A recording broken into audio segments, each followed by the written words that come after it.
Hello， 大家好，我是幸福的眼泪。今天这个蛋糕，我觉得应该是国外蛋糕里最不甜的蛋糕了吧？蛋糕体非常不甜，还很软，真的是很难得啊！而且这个蛋糕的名字也很有意思，因为它折起来以后很像餐巾，所以叫餐巾蛋糕。先做一个柠檬肉桂味的蛋黄酱，这个酱味道挺独特的，但是用到的蛋黄特别多。我的建议是少量的做一点尝尝，是可以用卡士达酱代替的，或者你喜欢的任何酱，果酱啊、榛子酱啊之类的。先把水、糖、柠檬皮、肉桂放在一起煮，因为我这个量很少，水开后煮个半分钟到1分钟就可以关火了。就是把它煮成一个浓稠一点的糖浆的状态，然后稍微晾个5到10分钟，不是很烫了，再加入蛋黄，拌匀后用最小火继续熬煮，直到它变成酱。如果你的炉灶火大的话，建议隔水加热熬煮，温度太高的话会变成蛋花。这个蛋黄酱煮好以后过筛一下，然后放在一旁晾凉备用，表面盖上点防干。它凉了以后就是这种状态的。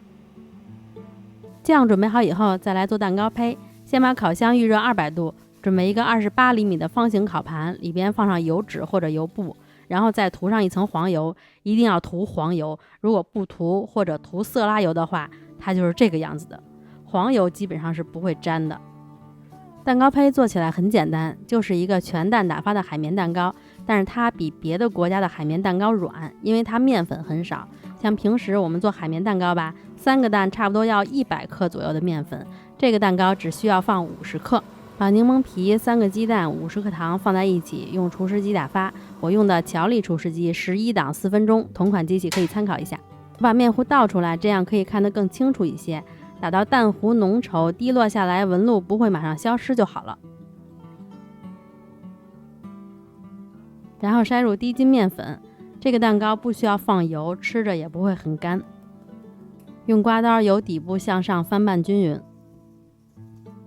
拌至看不到干粉了，就把面糊倒在烤盘里，把面糊抹平，再震2下，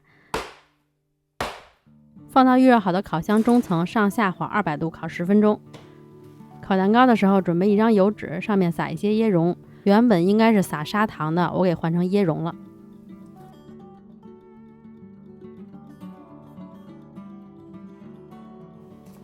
烤好以后把它直接倒扣在油纸上，然后把油布揭下来，再翻过来晾凉。因为这个皮比较薄，如果你不马上翻过来的话，它就有可能会粘在油纸上了。这个蛋糕成品就是会比较粗糙，这是正常的，因为糖少嘛。然后我想说，这个蛋糕做起来真的很简单，但是我还是做了好几次，特别的悲催。我给你们看看是怎么回事啊。原本的配方里是要放泡打粉的，第一次我按配方放了2克泡打粉，烤完以后就这样，表皮皱皱的，还特别的粗糙。我琢磨可能是不是我面粉用的不对啊，因为面粉少嘛，支撑不起来，所以皱皮。然后我换了中筋面粉，换了面粉以后确实好一些了，还是特别的粗。我琢磨肯定是糖太少了，第3次又加到80克糖，糖加了以后，面糊肉眼可见的真的细腻了很多，但烤完以后还是特别的粗糙。然后我突然醒悟了，肯定是泡打粉的问题，可能我的泡打粉和国外的不一样，膨发度太好了。你们想啊，本来糖少，它就是会粗糙一些的。然后加了泡打粉，它就会膨胀得更高，所以气孔就很大很大。后来我放了0.1克泡打粉，虽然也粗糙，但是比之前好多了。这0.1克放不放呢？我觉得意义也不大，你们做的时候可以不放，都是泡打粉惹的祸，不然我也不用做好几个蛋糕了。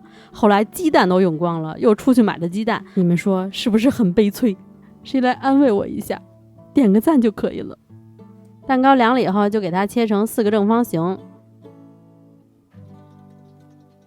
然后翻过来抹上酱，这个蛋糕体本身吃着真的一点都不甜，酱还是有点甜，尽管我减了糖还是有些甜，可以少抹点酱。实话实说，我多抹是为了视频效果。抹好酱以后，给它这样对角折起来就好了。看这面，一点都没有裂吧？这个蛋糕特别的软。我还做了些抹茶卡士达酱，这个酱是真的非常不甜，甚至还有点发苦。如果怕甜的话，就建议你们用可可或者抹茶的卡士达酱。卡士达酱如果想要这种留下来的效果的话，可以做好的卡士达酱里再加一点点牛奶或者淡奶油，这样它不会太稠，就有这种爆浆的效果了。